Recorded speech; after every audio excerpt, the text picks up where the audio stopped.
Every caterpillar on Earth is supposed to be a vegetarian. That is the entire deal. It hatches, it eats leaves, it does nothing else, it gets fat, and one day it wraps itself up and comes out as something with wings.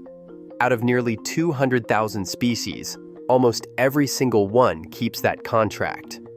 They are the most committed plant eaters the planet has ever produced. And then there is a small handful, hiding on a few islands in the middle of the Pacific, that read the contract and tore it up. These caterpillars do not eat leaves. They hunt. They ambush live animals. They strap snails down with silk, and one of them lives inside a spider's web, wearing the body parts of everything it has killed. Meet the carnivorous caterpillars, the gentlest animal on the planet, in the one place on Earth where it decided to become a predator instead. Start with how strange this is. A caterpillar is a feeding tube with legs. Its whole job, the only reason that stage of life exists, is to eat constantly and turn plants into body mass so the adult can fly off and reproduce. They are built for it. Soft, slow, blind to most of the world, equipped with simple mouth parts made for chewing leaves. Nothing about that body says predator. It says lunch.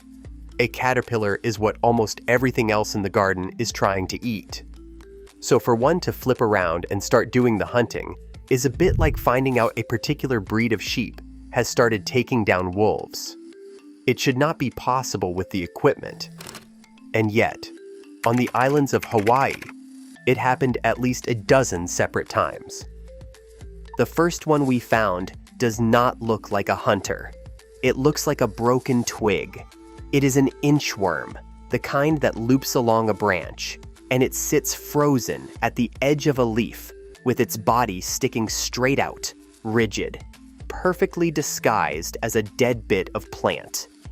It can hold that pose for hours.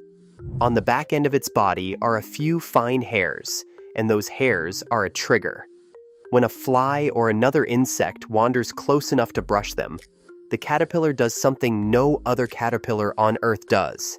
It strikes backward, faster than you can see, in under 1/10 of a second, and snatches the insect out of the air with its claws. Then it eats it alive, head first, while the leaf it is sitting on goes untouched. A biologist named Stephen Montgomery found these in the 1970s, and there are around 18 different species of them, every one of them an ambush predator, and every one of them found only in Hawaii. So why there? Why does the one place that invented the predatory caterpillar sit in the middle of the Pacific Ocean? The answer is isolation. The Hawaiian Islands are some of the most remote lands on the planet, and when they rose out of the sea, they were empty. No ants, no native predators waiting in the leaves to eat insects on the ground. That is a problem for an ecosystem, and an opportunity for whatever arrives first. A few moths blew in across the ocean. Their caterpillars hatched into a world full of prey, and almost nothing competing to eat it. And over millions of years, evolution did the obvious thing. It filled the empty job. With no wolves available, it promoted a sheep.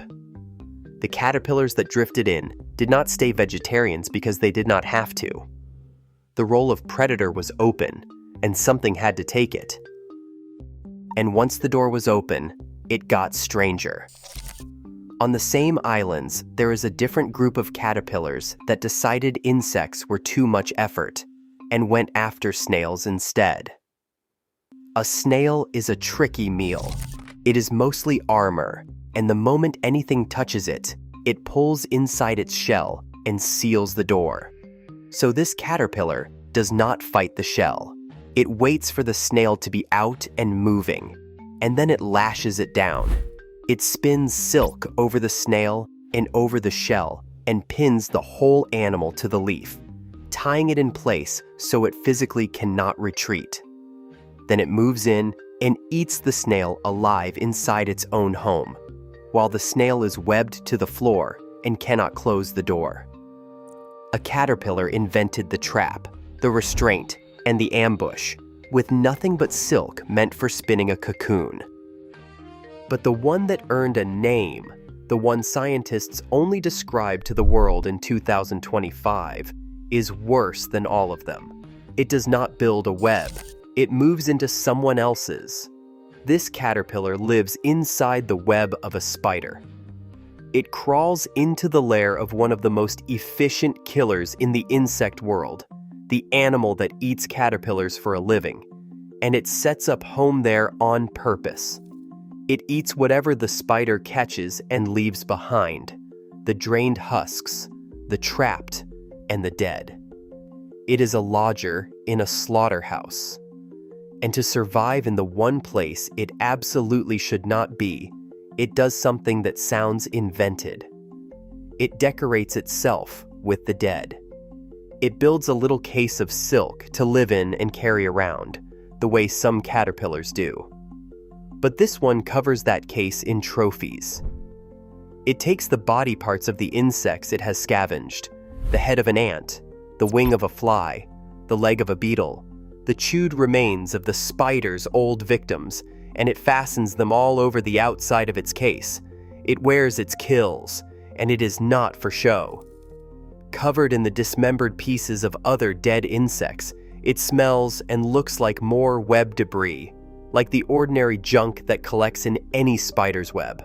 So the spider it is stealing from walks right past it and never realizes there is a living animal inside the rubbish. Scientists gave it a nickname for this. They call it the bone collector. It is a caterpillar that survives by crawling through a spider's web disguised as a pile of the spider's leftovers. And if it runs into another one of its own kind in that web, it eats it too. Now hold all of that in your head and remember what a caterpillar actually is. It is a stage, a temporary body. Every one of these animals, the twig that strikes, the snail lasher, the bone collector wrapped in corpses, is still going to do the thing all caterpillars do.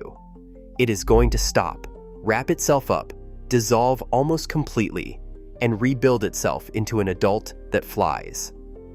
And here is the small, honest twist most people get wrong. It does not become a butterfly. None of these do. They become moths. Small, plain, forgettable brown moths that flutter off into the dark and that you would never look at twice.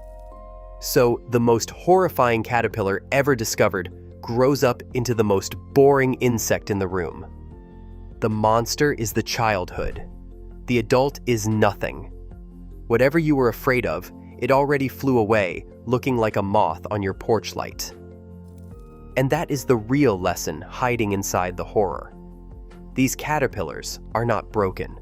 They are not mutants. They are evolution, quietly proving that caterpillar was never a personality. It was just a body, and a body will do whatever the situation rewards. Drop that body on an empty island with food walking past and no competition, and the gentlest animal on the planet turns predator in a few million years without blinking. The unsettling part is not that it happened. It is how easily it happened. And these animals are barely hanging on.